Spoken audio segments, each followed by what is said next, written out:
नमस्कार। बाअदब के साथ मैं अरुण अस्थाना। 14 जून को हुई थी सुशांत की मौत। आज तारीख है 7 अगस्त, यानी पूरे 2 महीने होने में सिर्फ 1 हफ्ता बाकी है।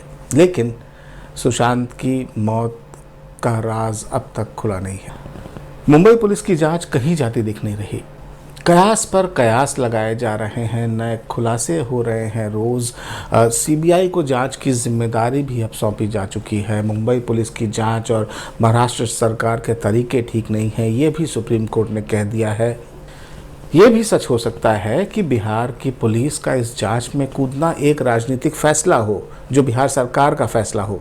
लेकिन इसका मौका उनको जो है मुंबई पुलिस ने ही अपनी लचर जांच से दिया है। इस देश का आम आदमी उतना बेवकूफ़ नहीं रहा अब जितना मुंबई पुलिस या उसको मार्गदर्शन देने वाले समझ रहे हैं।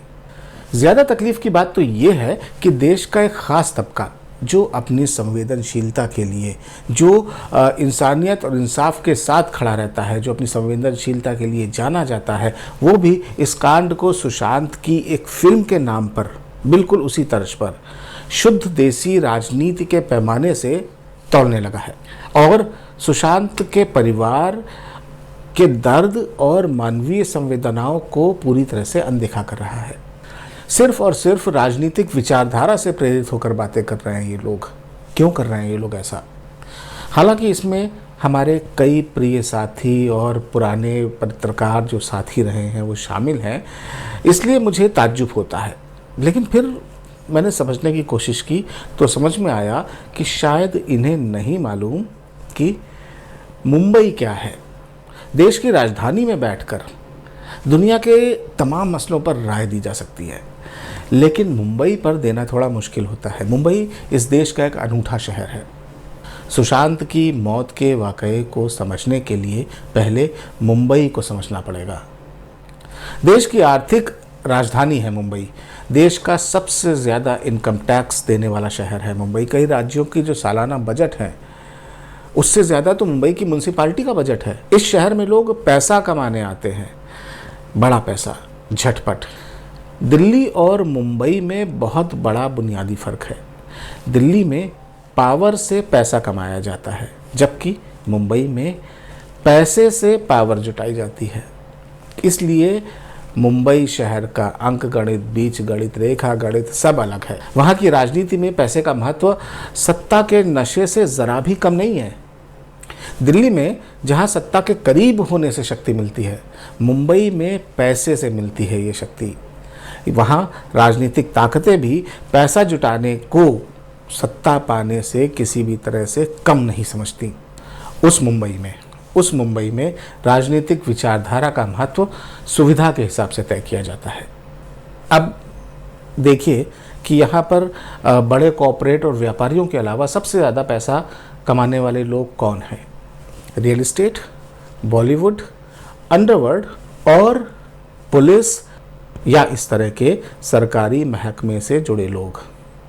कुछ पुराने पुलिस वालों की हैसियत पर नज़र डालेंगे तो ये साफ पता चल जाएगा।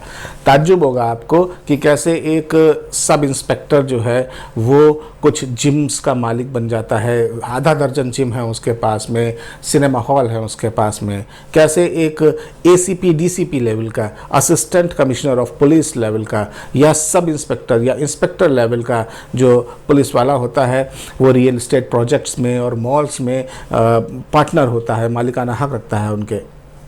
मुंबई में बड़ा गड्ढ-मड्ढ है इन सब का रिश्ता। अब देखिए, रियल एस्टेट वाला फिल्म बनाता है, पॉलिटिशियन बिल्डिंग बनाता है, अंडरवर्ल्ड वाला फिल्म में पैसे लगाता है, फिर फिल्म वाला रियल एस्टेट में पैसा लगाता है, अंडरवर्ल्ड सबके हितों का ख्याल रखता है और माल कमाता है, और पुलिस वाले पूरी चुस्ती से शहर में अमन चैन बनाए रखते हैं और कमाते हैं। तो मुंबई में जो बड़ा है वो सिर्फ वही नहीं है जो दिखता है या माना जाता है। वहाँ बड़े अच्छे सब मिल करके बड़ी खुशी खुशी काम करते हैं, और आमतौर पर अच्छी बात है कि वे लोग जो है वो आम जनता को कोई बड़ा चूना नहीं लगाते हैं। इसलिए सब कुछ अरसे से ऐसे ही चला आ रहा है। आपने देखा होगा हर साल टेलीविज़न पर मुंबई पुलिस का एक बड़ा कार्यक्रम होता है, बड़ा जलसा होता है, और जिसमें जो है बड़े से बड़ा स्टार आता है नाचने के लिए। मुफ्त में, बिल्कुल 1 पैसा नहीं दिया जाता है। वही स्टार जो एक सरिया के लिए या बिजली के तार के ऐड के लिए करोड़ों रुपए मांगता है। सोचिए ज़रा, अंडरवर्ल्ड डॉन कहीं दूर किसी टापू पर बैठकर बॉलीवुड में फिल्में बनवा रहा होता है, या खुद बना रहा होता है, या उसका कोई चिंटू बना रहा होता है, और कोई फ़र्क नहीं पड़ता है। तो एक बड़ा क्लोज रिश्ता है इन सब के बीच में, सुविधा का रिश्ता। इसे समझ लीजिए, सुशांत की मौत की गुत्थी काफ़ी कुछ समझ में आ जाएगी। आप समझ जाएंगे कि 50-55 दिन की जांच के बाद भी भारी भरकम 2 लाख पुलिस वालों से लैस मुंबई पुलिस किसी नतीजे पर क्यों नहीं पहुंचती है। वो पुलिस जो खुद को देश की सबसे अच्छी पुलिस होने का दावा करती है। सुविधा का रिश्ता जो निभाया नहीं गया तो सबको तकलीफ हो सकती है। वैसे इसमें कोई शक नहीं कि मुंबई पुलिस देश की सबसे सक्षम पुलिस है, लेकिन ये भी सच है कि इतनी सक्षम है कि जो वो चाहती है वही करती रही है, और बड़े आराम से मुंबई पुलिस वो करती है जो उसके मार्गदर्शक कहते हैं, पूरी सक्षमता के साथ। पर इस बार मामला थोड़ा बिगड़ गया। शायद जो करना था मुंबई पुलिस को वो थोड़ा ज़्यादा चुनौती भरा था। एक बेहद प्रोफेशनल पुलिस फोर्स के सबसे तेज़ तर्रार बेहतरीन अफसरों के लिए भी शायद ये आसान नहीं था, या फिर उन्हें लगा कि मुंबई पुलिस जांच कर रही है साहब, तो उंगली कौन उठाएगा। और ऐसे में एक पिछड़े राज्य की पुलिस ने तफ्तीश में हाथ डाल दिया। एक पुलिस फोर्स ने दूसरी पुलिस फोर्स पर सवाल उठाने शुरू कर दिए। अब भाई, पुलिस अफसर तो बिहार में भी वैसे ही चुनकर आते हैं जैसे महाराष्ट्र में आते हैं। दोनों एक ही एग्ज़ाम पास करके आईपीएस बनते हैं। फ़र्क बस इतना होता है कि दोनों को काम करने का माहौल अलग अलग मिलता है। तो मुश्किल तो खड़ी होनी ही थी। क्यों वो सवाल जो बिहार पुलिस लेकर मुंबई पहुंची थी उस पर मुंबई पुलिस ने पहले सोचा भी नहीं था? कैसे मुमकिन है ये? अगर मुंबई पुलिस इतनी सक्षम पुलिस है तो कैसे उन सवालों पर उसने नहीं सोचा? क्यों वो जांच को भटका रही थी? क्यों संजय लीला भंसाली और महेश भट्ट और आदित्य चोपड़ा और करण जौहर और कुछ 2 कौड़ी के पिकाऊ पत्रकारों से पूछताछ कर रही थी और मामलों को नेपोटिज्म के मत्थे मरना चाहती थी? नेपोटिज्म वैसे भी नॉन कॉग्निजिबल ऑफेंस है, जैसा मैंने कुछ कानून के जानकार लोगों से बात की और उससे पता चला। मतलब ये कि ये इस्टेब्लिश हो जाता कि सुशांत ने बाहरी होने के नाते इस इंडस्ट्री में बहुत कुछ झेला और परेशान होकर उसने अपनी जीवन लीला समाप्त कर ली, और वो लोग जिन्होंने उसको नेपोटिज्म का शिकार बनाया था उनकी थोड़ी बदनामी हुई, देश भर में उनके बारे में चर्चा हुई, वो एक्सपोज हुए। लेकिन बस फिर ठीक है, हो गया, क्योंकि नेपोटिज्म कोई ऐसा ऑफेंस नहीं है जिस पर कोई उनको 7 साल की, 11 साल की, 15 साल की सज़ा मिल जाए। और सवाल, मुंबई पुलिस ने क्यों पैसे की ट्रेल पर काम नहीं किया? क्यों सवालों का गट्ठर लेकर आई पटना से एक पुलिस टीम को उसने अपनी जांच में शामिल करने के बजाय उनसे मुंह छिपाना शुरू कर दिया? क्यों जब पटना से एक एसपी जो आईपीएस ऑफिसर है वो आता है, विनय तिवारी, तो मुंबई पुलिस इतना डर जाती है कि इसे क्वारंटीन के नाम पर नज़रबंद कर देती है? मैं इसमें मुंबई पुलिस नहीं कहूँगा, मैं महाराष्ट्र सरकार कहूँगा। क्यों? क्योंकि उनको क्वारंटीन करने वाले बीएमसी के लोग थे, मतलब मुंबई म्यूनसिपैलिटी के लोग। और सवाल, क्यों मुंबई पुलिस सुशांत के परिवार की संवेदना को, उनके दर्द को, उनकी मांग को तवज्जो नहीं देती? क्या खुदा है मुंबई पुलिस? नहीं।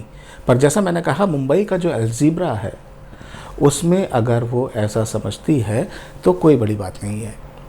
अब मामला सीबीआई को जा रहा है। सुप्रीम कोर्ट से पुलिस को, मुंबई पुलिस को फटकार भी पड़ चुकी है, और महाराष्ट्र सरकार जो दलील दे रही है बार बार कि भाजपा, बीजेपी बदले की भावना से किसी प्लान के तहत ऐसा करवा रही है, तो वो अब जो बीजेपी के विरोधी हैं, जो कांग्रेस, एनसीपी और शिवसेना के समर्थक हैं, उनके भी गले नहीं उतर रही है वो दलील। लेकिन जैसे बीजेपी के लिए कहा जाता है कि उनके पास अंधभक्त हैं, वैसे ही बीजेपी के विरोध में खड़े राजनीतिक विचारधारा के लोग भी पता नहीं क्यों भक्त जैसे ही होते जा रहे हैं। ताज्जुब होता है कि वो शिवसेना को अचानक धर्मनिरपेक्ष कैसे मानने लगे। क्यों ये सवाल नहीं उठाना चाहिए कि बिहार पुलिस को अगर वहां जाने की ज़रूरत पड़ी तो क्यों पड़ी? इसलिए पड़ी क्योंकि मुंबई पुलिस की जांच शायद पूरी ईमानदारी से नहीं की जा रही थी। शायद उसके ऊपर कई तरीके के दबाव थे। शायद कुछ लोगों को बचाने की कोशिश की जा रही थी जो असल मुजरिम हैं। क्यों महाराष्ट्र सरकार बार बार कहती है कि सीबीआई इंक्वायरी नहीं कराई जाएगी? अब जब सीबीआई की एसआईटी भी बन गई है, टीम भी बन गई है, जांच बस शुरू होने वाली ही है, तब मुंबई पुलिस, महाराष्ट्र सरकार क्यों गमज़दा है, खौफज़दा है? एक सजग और संवेदनशील भारतीय नागरिक होने के नाते सोचिए, जो सच दिखता है, जो गलतियाँ दिखती हैं, चाहे वो मुंबई पुलिस की हों, चाहे बिहार पुलिस की हों, भाजपा की हों, शिवसेना की हों, कम्युनिस्टों की हों, कांग्रेसियों की हों, मुस्लिम लीग की हों, पाकिस्तान की हों, बांग्लादेश की हों, नेपाल की हों, चीन की हों, जिसकी भी हों, उन पर गौर कीजिए, सवाल उठाइए। एक ही चश्मे से हर चीज़ को देखना बंद कीजिए। सिर्फ विचारधारा के आधार पर हर चीज़ को नकारना अच्छा नहीं होता है। मापने तौलने की क्षमता दी है आपको ईश्वर ने। संवेदनाएं आपके अंदर भी होंगी शायद। सच के साथ खड़े होइए, सिर्फ राजनीति के साथ नहीं, राजनीतिक विचारधारा के साथ नहीं। बादब में आज बस इतना ही। नमस्कार।